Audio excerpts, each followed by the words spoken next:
Ed's Corner number 7, Nashionomics Now, first quarter 2023, 9 Trends, Part 2, March 8th, 2023.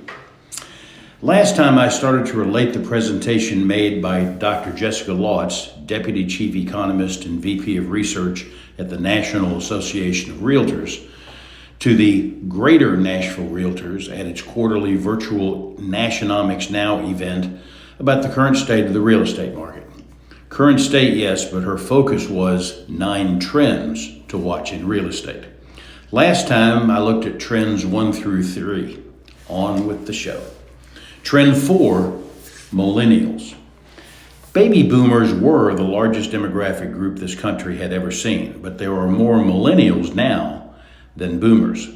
And as boomers head to the senior, elder, retirement part of life, within 3 years, all boomers will be 65 plus.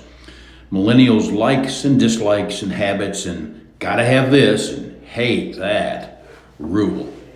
And they're followed closely by Gen Z and the new one, Gen Alpha. The namers got to the end of the alphabet, so back to the front. But millennials run from late 20s to age 42. So there's great variety in those likes and dislikes and so ons. The median home buying age overall is now 36, and way more millennials are younger than that, than older. So there is tremendous opportunities for those who can address their preferences and meet their needs, be it for rent or for sale. Gen Xers are now the sandwich generation, like it was invented years ago for the World War II generation, faced with meeting the needs of aging parents and their own children, baby birds with their ever-open beaks.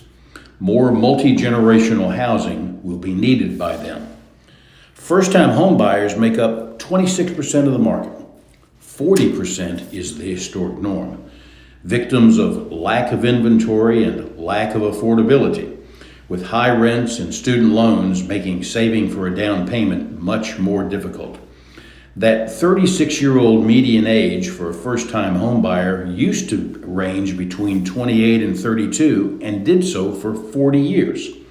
Now, people are working until they're older to do what one used to do when one was younger. So more kids have boomeranged home. 16% live there now versus 8% doing that in the early 60s when the boomers were entering the housing market.